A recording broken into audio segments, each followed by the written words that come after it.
ഈശംശിയായി സ്തുതിയായിരിക്കട്ടെ. ടൂർമാസം പരിശുദ്ധി അമ്മയോട് ചേർന്ന് ജപമാല ചെല്ലുവാനും പ്രാർത്ഥിക്കുവാനുമായി നമ്മൾ പ്രത്യേകം പരിശീലിക്കുന്ന ദിവസങ്ങളാണല്ലോ. പരിശുദ്ധി അമ്മയ്ക്ക് സഭ നൽകിയിരിക്കുന്ന മനോഹരമായ വിശേഷണമാണ് നരകസർപ്പത്തിൻ്റെ തലയെ തകർത്തവൾ. എന്തുകൊണ്ടാണ് പരിശുദ്ധി അമ്മയെ നരകസർപ്പത്തിൻ്റെ തലയെ തകർത്തവൾ എന്ന് വിളിച്ച് സഭ പ്രാർത്ഥിക്കുന്നതും അങ്ങനെ മനോഹരമായ വിശേഷണം പരിശുദ്ധി അമ്മയ്ക്ക് കൊടുത്തിരിക്കുന്നതിൻ്റെയും കാരണമെന്താണ്? നമുക്കറിയാം, ഹവ്വായുടെ പാപനിമിത്തം അധപതിച്ചുപോയ മനുഷ്യവംശത്തെ ഹവ്വായുടെ അനുസരണക്കേട് നിമിത്തം ലോകത്തിൽ വന്നു ചേർന്ന പാപത്തിൻ്റെയും ശാപത്തിൻ്റെയും തിന്മയുടെയും എല്ലാ ബന്ധനങ്ങളിൽ നിന്നും പരിശുദ്ധ അമ്മയുടെ അനുസരണത്തിലൂടെ ലോകത്തിനു മുമ്പിൽ വന്ന ഈ പൈശാചികമായ ആധിപത്യത്തിന് മുകളിൽ പരിശുദ്ധ അമ്മയ്ക്ക് വിജയം വരിക്കാൻ സാധിച്ചു. അതുകൊണ്ടാണ് പരിശുദ്ധ അമ്മയെ നരകസർപ്പത്തിൻ്റെ തലയെ തകർത്തവൾ എന്ന് വിളിച്ച് സഭ പ്രാർത്ഥിക്കുന്നത്. ഇത് പരിശുദ്ധ അമ്മയുടെ മാധ്യസ്ഥം തേടുന്ന എല്ലാവർക്കും ലഭിക്കുന്ന ഏറ്റവും വലിയ അനുഗ്രഹം എന്താണ്? നരകസർപ്പത്തിൻ്റെ എല്ലാവിധ ആധിപത്യത്തിലും തിന്മയുടെ ആധിപത്യത്തിലും പാപത്തിൻ്റെ ആധിപത്യത്തിലും ഒക്കെ കഴിയുന്ന മനുഷ്യവംശത്തിന് പരിശുദ്ധ അമ്മയുടെ മാധ്യസ്ഥം എപ്പോഴും ഒരു സഹായകരമാണ്.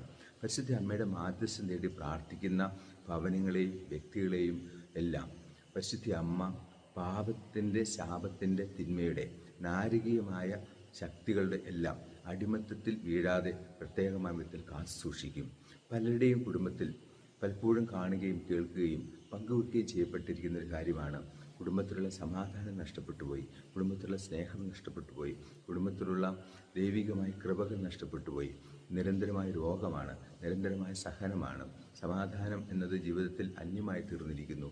ഇതിൽ നിന്ന് എങ്ങനെ ഒരു മോചനം നേടാൻ പറ്റും എന്ന് പറഞ്ഞ് പ്രാർത്ഥിക്കുന്ന അനേക ആളുകളെ കണ്ടിട്ടുണ്ട്. ഞാൻ അവരോടൊക്കെ പറയാറുള്ളൊരു കാര്യം, പരിശുദ്ധ അമ്മയുടെ മാധ്യസ്ഥം നേടി പ്രാർത്ഥിക്കുക.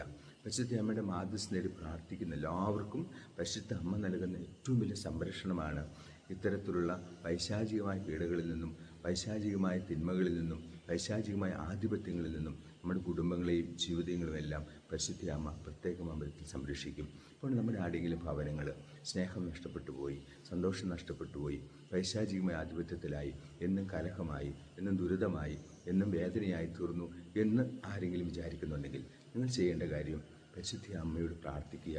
നരകസർപ്പത്തിൻ്റെ തലയെ തകർത്ത പരിശുദ്ധ അമ്മയെ എൻ്റെ ഭവനത്തിലെ എല്ലാവിധ ദുരിതങ്ങളിൽ നിന്നും ക്ലേശങ്ങളിൽ നിന്നും ദുഃഖങ്ങളിൽ നിന്നും എന്നെ സംരക്ഷിക്കുകയും വീണ്ടെടുക്കുകയും ചെയ്യണമേ. പരിശുദ്ധ അമ്മ നിങ്ങളെ സഹായിക്കും, രക്ഷിക്കും. പരിശുദ്ധ അമ്മയോട് ചേർന്ന് നമുക്ക് പ്രാർത്ഥിക്കാം. പരിശുദ്ധ അമ്മ നിങ്ങളെ അനുഗ്രഹിക്കട്ടെ ഇപ്പോഴും എപ്പോഴും.